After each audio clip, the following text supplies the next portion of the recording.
60 strangers poured out of a bus and 3 minivans dragging coolers, setting up folding chairs, and marching straight across my pasture like it was their weekend getaway. A woman I barely knew barked loud enough for everyone to hear. The community has claimed this space, and the worst part, they acted like she was right.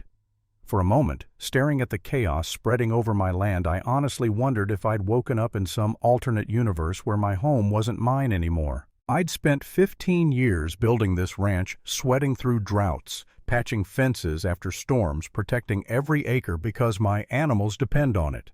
And suddenly my fences weren't barriers, they were decorations for a neighborhood picnic I never agreed to host. My calves were huddled in corners, stressed and vulnerable, and I stood there asking myself, had I missed a memo? Did the county secretly condemn my property for public use? The whole scene was too coordinated, too slick, like it had been planned with military precision. And at the center of it all stood Denise Harper, clipboard in hand, badge swinging from her lanyard, shouting orders like a general. She had a map with my land highlighted in yellow, boldly stamped Phase 1 seizure. She barked tables here, food stations there, parking in the east pasture, my grazing land. Watching strangers trample over grass I'd nurtured for years felt like someone rearranging furniture in my living room. My voice shook as I finally walked up to her. "Excuse me? This is my land. What exactly is going on here?" She barely looked up, her tone sharp, patronizing. "The association board has designated this area for overflow events. Individual ownership doesn't override collective expansion." Collective expansion. On my soil. My jaw literally dropped. 15 years of ownership, and she spoke as if it were nothing more than a technicality. My blood boiled, but my words felt small against the sheer arrogance radiating from her clipboard. I tried to reason, but she turned back to her people, my uninvited guests. That's when I noticed the signs, professionally printed boards that read Neighborhood Recreation Area, not scribbled by volunteers, not a last-minute mix-up. This was organized theft, dressed up as community spirit. Survey stakes marking my boundary had been shifted overnight, shoved closer to my house like someone thought they could steal land by moving sticks.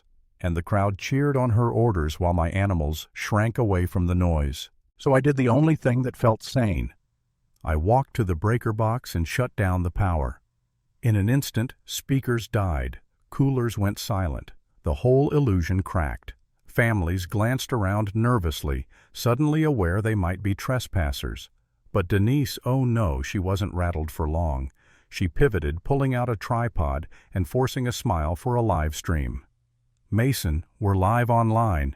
Neighborhood cooperation benefits everyone's values," she chirped, parading smiling neighbors like props. She even dragged an elderly woman into frame as proof of ranch spirit. And here's the ugly truth. I faltered. Watching kids laugh, parents set up picnic tables. I thought maybe I'm the selfish one here. Maybe I'm overreacting about a few hours of noise. My resolve wavered, until I looked at my calves huddled in the corner, eyes wide with stress. They depended on me. If contamination spread, they could die in days. That sight snapped me back. This wasn't about being neighborly, it was about survival. So I pulled out my phone and dialed 911. Denise's fake smile shattered into fury. "You're calling the police during a family event," she snapped. "I'm calling because you invaded my land without permission," I shot back. "There's a difference." When Deputy Martinez arrived 20 minutes later, she handed him her folder with a flourish.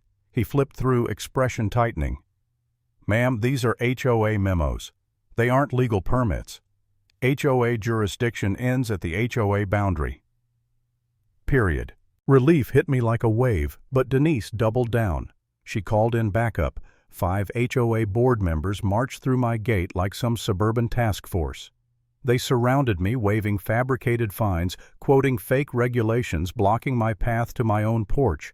5 against 1, a paper wall of intimidation. My chest tightened. For the first time, I thought maybe I should just give in. Sell, leave, maybe it's not worth the fight. But then I remembered my grandfather, how he fought tooth and nail during the Depression to keep this land. He wouldn't let bullies take it, and neither would I. So I started documenting everything. Photos of trampled fences, videos of their circle license plates scribbled down. The lens shook in my hand, but it made them squirm more than my words ever had. That's when the unexpected happened. Sarah Williams, the HOA secretary, broke ranks. She slipped beside me, whispering, "I have documents you need to see."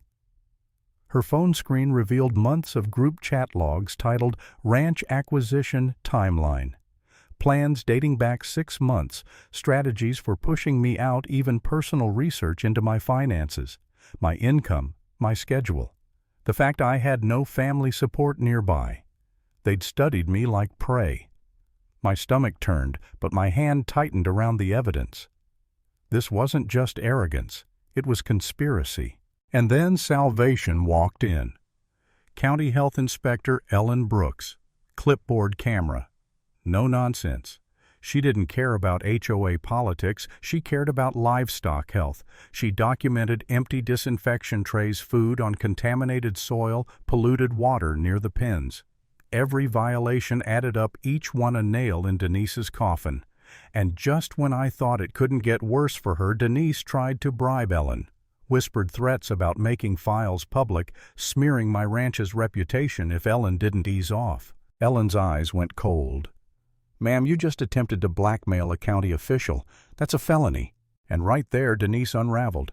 She screamed at neighbors for being ungrateful, hurled papers like confetti, ranted that property rights are destroying America and individual ownership is a capitalist conspiracy.